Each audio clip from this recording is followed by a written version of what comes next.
ময়মনসিংহের ফুলবাড়িয়ায় দাঁড়িয়ে থাকা বাসে দুর্বৃত্তের দেয়া আগুনে দগ্ধ হয়ে মারা গেছেন চালক জুলহাস মিয়া। এতে শোকস্তব্ধ স্বজনরা। ঘটনার পর থেকে আতঙ্ক তাড়া করছে পরিবহন শ্রমিকদের মাঝে।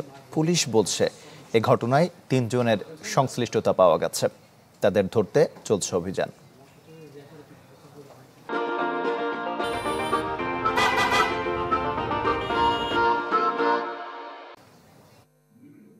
সোমবার রাত ৩:১৫ ময়মনসিংহের ফুলবাড়িয়ায় ভালুকজান এলাকায় পেট্রোল পাম্পে থাকা একটি বাসের দিকে এগিয়ে যায় মুখোশ পরা ৩ জন।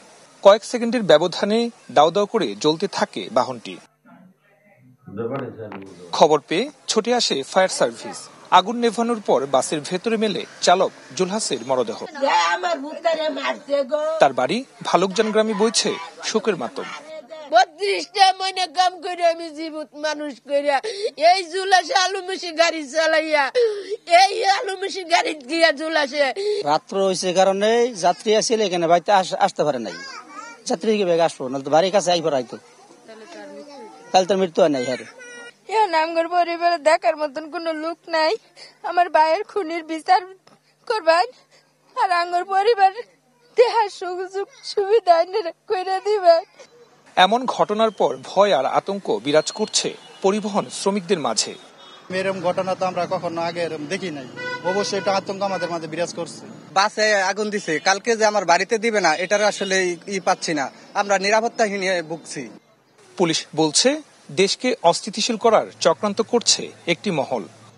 অবশ্যই এটা নাশকতা, কারণ আপনারা দেখে থাকবেন যে বেশ কিছুদিন ধরে আওয়ামী লীগ এবং তার অঙ্গ সংগঠন এবং তার নিষিদ্ধ কিছু সংগঠন প্রতিনিয়ত সোশ্যাল মিডিয়াতে বিভিন্ন ধরনের নাশকতামূলক কর্মকাণ্ড জন্য তারা বিভিন্ন ধরনের প্রোপাগান্ডা চালাচ্ছিল এবং গতকালকেও তারা বিভিন্ন জায়গায় মিছিল করেছে।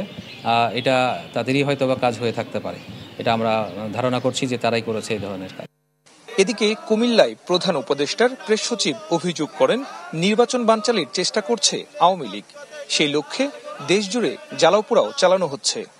ঘুমন্ত চালক নিহত হয়েছেন বাসে আগুন দেওয়ার কারণে। আমরা এগুলো প্রত্যেকটা ইনসিডেন্টই খুব সিরিয়াসলি পুলিশ ইনভেস্টিগেট করছে, বাট এগুলোর আলামত দেখে বা এগুলোর মোটিভগুলো বিশ্লেষণ করে আমরা স্পষ্ট বুঝতে পারছি যে এটা নিষিদ্ধ ঘোষিত আওয়ামী লীগেরই কাজ। সুলতান মাহমুদ কনিক, চ্যানেল 24, ময়মনসিংহ।